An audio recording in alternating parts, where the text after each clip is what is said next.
Kaip palengvinti darbus ūkyje, mums patars bendrovės Agrotexas direktorius Aidas Širvelis. Pirmas dalykas, manyčiau, kas reikėtų apsispręsti, kokius darbus planuoja dirbti ūkininkai ar pradedantys ūkininkai, ar šiaip sodybas prižiūrės žmonės norintys. Labai svarbus dalykas yra atkreipdėmėsi į traktoriaus galingumą, nes mūsų siūlomas traktorių asortimentas gan platus, nuo 11-13 arklio galių net iki 50. Mažiausių traktoriukų galima mažesnius plotus, sodam labai tinka. Kokie tie plotai galėtų būti? Ten, sakykime, 20-30 arų, kokių galima apsidirbti su mažoju traktoriuku be problemų. Paskui jau norint didesniam plotam kažkokiem, tai yra galingesnių, ten yra apie 20 arklio galių, kiti, sakykim, hektarus jau, kur žoliais pjauti, arti, tai yra ir 30 ir galingesnių traktorių. Tai tas yra svarbus galingumas pagal poreikius.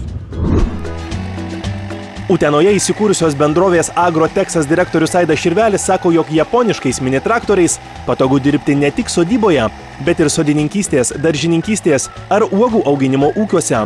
Šių traktorių pagalba galima paruošti žemę sodinimui, nupurkšti augalus, tarplysviuose pjauti žolę arba surinkti ir suvežti užaugintą produkciją. Tai japoniškų traktorių privalumai ir funkcijos yra gan plačios.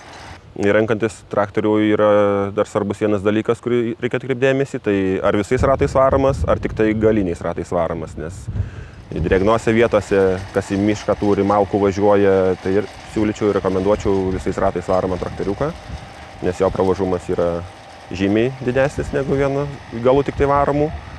Taip pat būna įvairių funkcijų ir papildomas tokios kaip įrangos, sakykime, vairo stiprintuvai būna.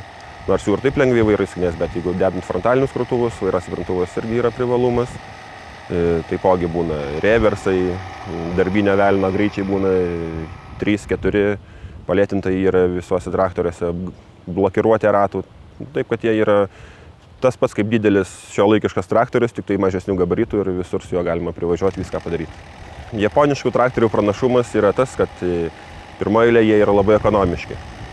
Kuro jie ima ten, sakykime, 4 valandas pradirba su traktorium, 2,5 litro sudegina, tai čia yra labai mažas kuro sąnaudas iš tikrųjų. Taipogi patikimumas japoniškas technikas. Gedimo atžvilgiu labai retai jie genda, ne taip kaip tarybinė technika, prie kurios pratę mūsų žmonės.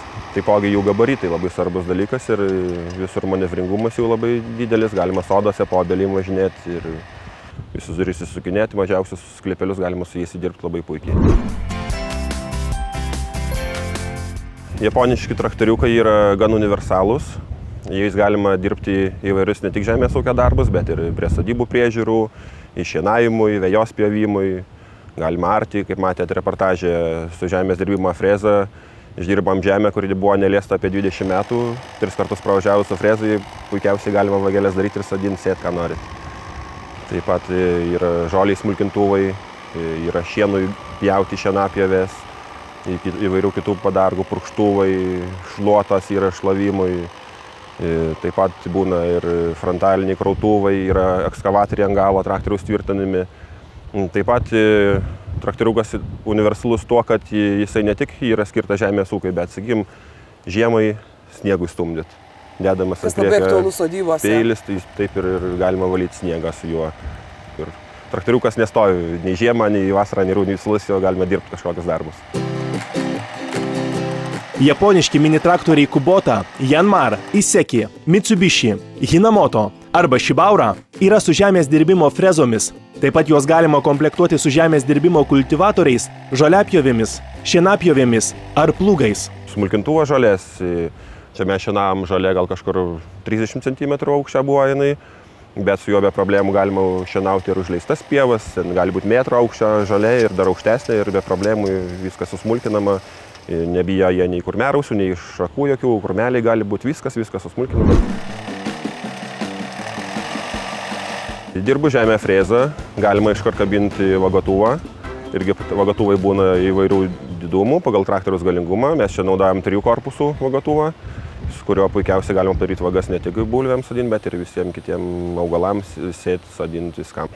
Padargus, nukabinti, užkabinti galima ranką, bet, sakykim, kažkur juos sukilot, reikia daug žmonių pagalbos. Tos darbus galima puikiausiai vienam pasidaryti, uždėjus ant galo strėlę, su kurio galima užkabinti, perkelti į priekabą, iš priekabos, sandėliuoti kažkur tai pernešti. Vienu žodžiu, supaprastinti darbai. Iš nugaros nebereikia lenktis jau. Japoniški mini traktoriai taip pat gali būti komplektuojami su kabinomis, kurios yra šildomos, todėl ūkininkui arba sodybos šeimininkui patogu dirbti bet kokiu oru.